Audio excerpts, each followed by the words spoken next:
আপনাদের যাদের ঘরে আজকে 20 বছর ধরে 30 বছর ধরে রঙিন টেলিভিশন চলতেছে, নর্তকী নাচে, নাটক চলে, সিনেমা চলে, হিন্দি সিনেমার সিরিয়াল চলে, হিন্দি নাটক চলে, আপনার ঘরের স্ত্রী ছেলে মেয়ে এটাই জীবনভর আজকে 20 বছর 15 বছর 30 বছর ধরে আপনার ঘরে দেখছে, এটাই জিন্দেগি, এভাবেই দিন পার হয়, এভাবেই রাত পার হয়।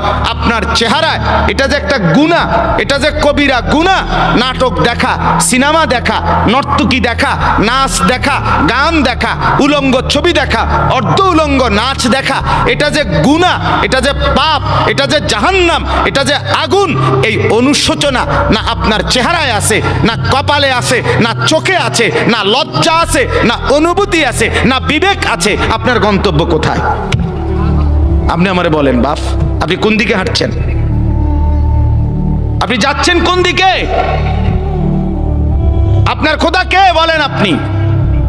আপনার আল্লাহ কোথায়? আপনার আখিরাত কোথায়? আপনার কবর কোথায়? আপনার মৃত্যু পরবর্তী ফিকির কোথায়? বলেন। স্ত্রী সন্তানকে কিসের উপরে রেখে গেলেন? ছেলে মেয়েদেরকে কি বুঝাই দিলেন? কি দেখাইলেন? বলেন।